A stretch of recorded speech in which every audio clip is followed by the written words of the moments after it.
Someone was trying to destroy my bakery, and for 3 months I had no idea who. The one-star reviews appeared faster than I could read them, dozens of them, all describing food poisoning that never happened, rats I'd never seen, hair in pastries I'd watched myself make. Anonymous posts spread across every platform, accusing my little shop of filth and fraud. My sales collapsed. I nearly lost everything I'd spent 8 years building. The person doing it was careful and hidden and certain they would never be caught, because who, really, can unmask an anonymous coward on the internet? What they didn't count on was that I am a patient woman, that I screenshot everything, and that cowards who hide behind anonymity almost always leave a fingerprint, if you are calm enough to look for it. My name is Elena Marchetti. I'm 36 years old, and I own a small bakery called Flour and Honey. And this is the story of how an anonymous saboteur nearly ruined my life from behind a screen, and how I patiently, methodically, and completely legally pulled off their mask in front of everyone. Let me tell you about the bakery, because it was my whole heart, and that's what makes what happened so cruel. I opened Flour and Honey 8 years ago, with my entire savings and a loan I was terrified of, in a small storefront on a street I loved. I had spent years working in other people's kitchens, dreaming of my own, and when I finally signed that lease I cried in the empty space for an hour before I told anyone. I built it slowly, the hard way, early mornings, late nights, learning every part of running a business by making every possible mistake. But it grew. People came for the sourdough and stayed for the honey cake, and over 8 years Flour and Honey became something rare and precious, a genuinely beloved neighborhood place. We had regulars who came every single day. We had a wall of warm, real reviews. We catered the weddings and the funerals and the birthdays of an entire neighborhood. It was modest. I was never going to be rich. But it was mine, and it was good, and it mattered to the people it fed. There was a person in this story who mattered to me once, and I need to tell you about her, because the cruelty of what happened is inseparable from who did it. Her name was Tessa. And for years, she was my closest friend. We had met working in the same kitchen long ago, 2 women with the same impossible dream, and when I opened Flour and Honey, Tessa was there nearly every day, helping, encouraging, celebrating. For a while, she even worked with me, and there was a period where I thought of her almost as a partner, though we never formalized it. I trusted her completely. I taught her things. I shared my recipes, my suppliers, my hard-won secrets, the way you do with someone you love and trust. I want you to hold on to that, because it's the knife at the center of this. The person who tried to destroy my bakery was not a stranger. It was the person I had trusted most. I remember the night before my grand opening, 8 years ago. I was a wreck, convinced I'd made a terrible mistake, that no one would come, that I'd lose everything. And Tessa showed up at the shop at 11 at night with a bottle of cheap wine and stayed until 2 in the morning, helping me arrange the display case and talking me down off the ledge. At one point, she took my flour-dusted hands in hers and said, "Elena, this place is going to be the heart of this neighborhood. People are going to remember their whole lives in here." And she was right. That is exactly what Flour and Honey became. Which is what makes it so hard to understand how the same woman who said those words to me at 2 in the morning could, years later, sit in the dark and type out lie after lie designed to burn that very heart to the ground. I have thought about that night a great deal. I think the truest version of Tessa meant every word of it. And I think she could not forgive me, in the end, for building the thing she had wished for me, and for being content with it, when she never could be. Things changed between us a few years in. Tessa wanted more. She wanted us to expand, to franchise, to chase a kind of growth that I didn't want, because it wasn't why I'd built the place. We argued about it. The friendship cooled. And eventually Tessa left, with some bitterness, to open her own bakery a few neighborhoods over. I was sad about it, but I wished her well, genuinely. I even sent flowers when she opened. I thought we were 2 friends who'd grown apart and gone separate ways. I did not understand, yet, that Tessa did not see it as separate ways. She saw it as a competition, and one she intended to win, not by building something better, but by destroying what I had built. The attack began about a year after Tessa opened her place. It started with a single 1-star review on the biggest review platform from an account I didn't recognize. It described, in vivid and disgusting detail, a case of food poisoning the reviewer claimed to have suffered after eating at flour and honey. It was specific and visceral and completely false, but it was written to be believed and to frighten anyone who read it. I was upset, but I told myself it was a one-off, the kind of thing every business eventually faces. I wrote a calm, professional response, as you're supposed to, and I tried to let it go. Then there was another, and another, and then a flood. Over the following weeks, dozens of one-star reviews appeared across every platform that mattered: the review sites, the maps listings, the social media pages. Each one described some horror: rats in the kitchen, hair in the food, moldy bread, staff who were cruel or filthy. They came from accounts with no history, no real names, no photographs. And they kept coming, faster than I could respond, burying my 8 years of real, glowing reviews under an avalanche of invented filth. My overall rating, which had been nearly perfect for years, began to crater. And because of how these platforms work, because their algorithms surface the newest and the most alarming, the fake horrors were the first thing anyone now saw when they searched for my bakery. It did not stop at reviews.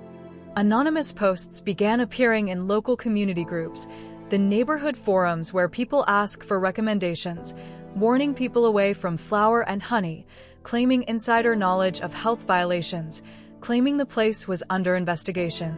None of it was true. All of it spread. Whoever was doing this understood exactly how to poison a small business's reputation, not with one big lie, but with 100 small, unverifiable, frightening ones, repeated across every channel until the sheer volume of them felt like smoke that surely meant fire.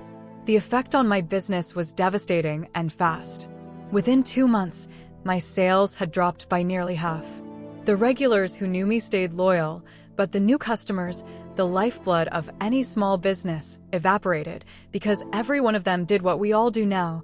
They looked me up before they came, and what they found was a wall of horror. I watched 8 years of careful work coming apart in real time. I started missing payments.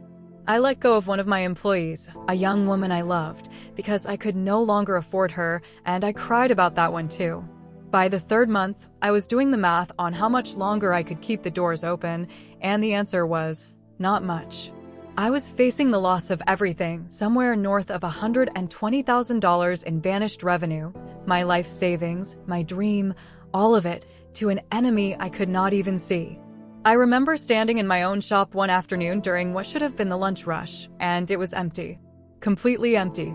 The ovens were warm, the cases were full of the morning's bake, the honey cake, the sourdough, the little almond croissants I'm proud of, and there was no one to buy any of it.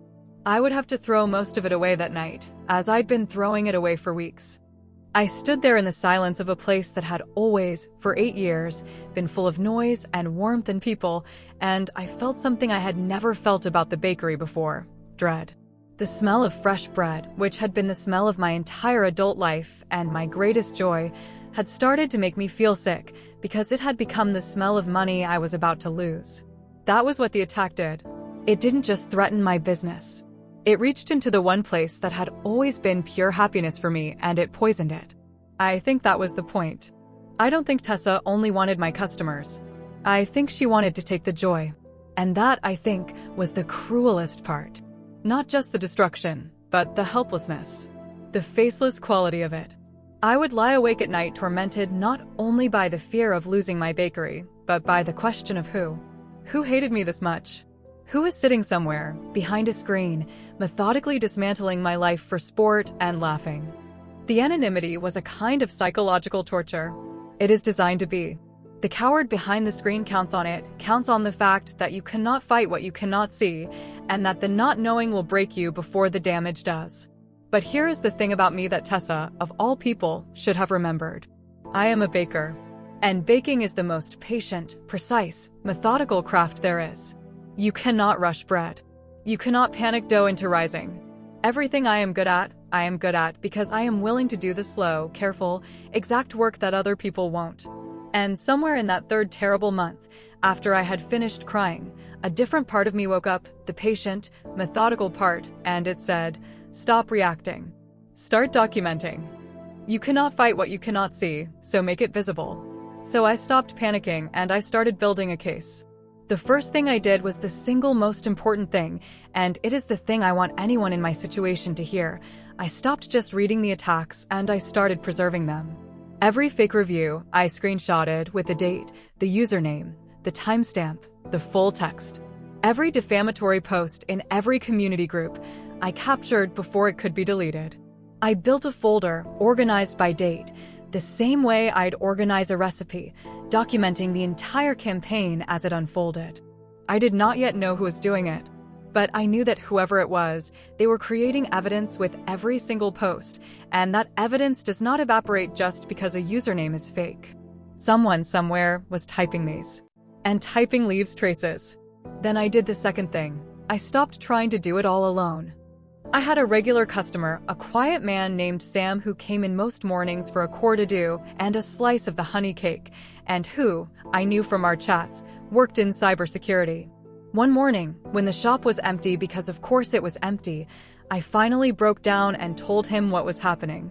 And Sam listened and looked through my folder of screenshots and got a particular expression on his face, the expression of a professional recognizing a problem squarely in his wheelhouse. He said, "Elena, people who do this always think they're invisible. They're almost never as invisible as they think. Let's look at the patterns." And patterns, it turned out, were everything. Because here is what cowards behind screens do not understand. When you create dozens of fake accounts to attack someone, you are one person pretending to be many, and one person has habits. One person makes the same small mistakes over and over across all their fake faces. Sam showed me what to look for, and once I saw it, I could not unsee it. The fake reviews, supposedly from dozens of different strangers, shared tells. Certain unusual phrases that recurred. A specific misspelling of the same word, again and again. The same slightly off way of describing the food, using terms a normal customer wouldn't use, but a baker would. They were all posted in clusters, in the same narrow windows of time, often late at night. Several of the accounts had been created on the same few days. And when we mapped the timing of the posts, they avoided, consistently, a specific set of hours each day. The hours, I slowly realized, that a person would be busy if they, too, ran a bakery with a morning rush. I remember the evening Sam and I sat at one of my empty tables with a laptop and a printout of every fake review, and we started literally circling the repeated phrases with a red pen, the way you'd mark up a manuscript. One reviewer who claimed to have visited in March used a very particular, unusual word to describe the crumb of a loaf, not a word a customer says, a word a professional baker says. 3 different reviewers in different months used that exact same word. One account misspelled the same common word the same wrong way that another account did. A customer complaining about the croissants described a lamination flaw using terminology you would only know if you made croissants yourself. Circle after circle, the supposed crowd of dozens of angry strangers collapsed, before my eyes, into a single voice wearing many names, and it was a voice that knew far too much about baking to be a customer. Sam sat back at one point and said, quietly, "Elena, whoever this is doesn't just hate you. They know your trade. This is someone from inside your world." I already knew. I had known in the pit of my stomach for a while. I just hadn't let myself say it. The picture that began to assemble was not of dozens of dissatisfied customers. It was of one person. One person with intimate knowledge of baking, who worked mornings, who stayed up late attacking me, and who used the same handful of phrases and the same misspelling no matter which mask they wore. I did not want to believe the conclusion that was forming, because the conclusion had a face I had once loved. But I am a methodical woman, and the method does not care about your feelings. It just shows you what is true. Sam helped me with the next part, the part one want to be careful about, because I did everything here legally and through proper channels, and that matters enormously. I did not hack anyone. I did not break any law to find my answer. What I did was compile my documented evidence, the patterns, the timing, the linguistic fingerprints, the clustered account creation dates, into an organized dossier.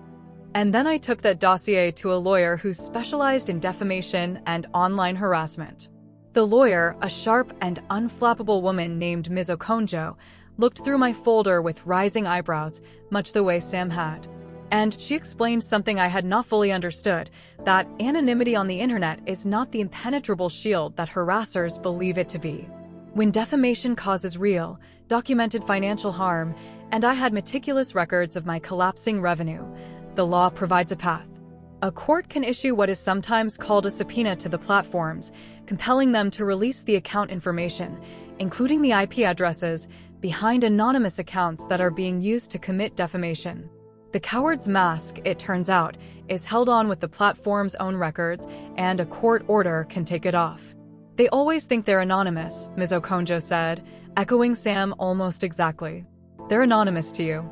They are not anonymous to the server. She was careful with me, too, and I appreciated it. She told me what we could and could not claim. She told me that honest negative reviews, even harsh ones, are protected, and that you cannot sue someone simply for disliking your croissants.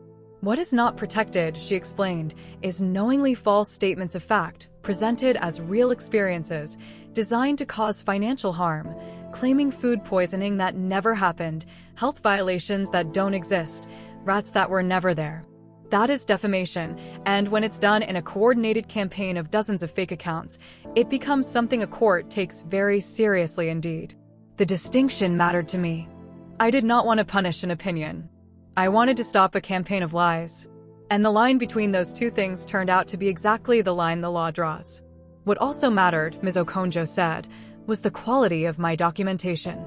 Most people who come to her have a vague sense of being attacked and a handful of screenshots taken too late, after the posts were already deleted.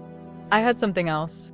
I had a dated, organized, comprehensive record of the entire campaign, captured in real time, the posts, the timestamps, the account names, the patterns Sam and I had mapped, the revenue records showing the precise financial harm.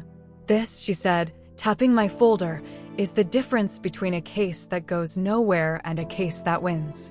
You did the hard part already. You wrote it all down. We filed suit against the anonymous accounts, against, as the filings put it, the persons unknown behind them, and we sought the court's authorization to unmask them. And because my documentation was so thorough, because I could show a clear, dated pattern of coordinated defamation causing specific financial harm, the court agreed. The subpoenas went out to the platforms.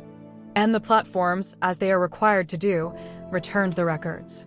The accounts, dozens of them, the whole swarm of invented strangers who had spent 3 months describing rats and hair and food poisoning, traced back, overwhelmingly, to a single source. To one internet connection. To one person.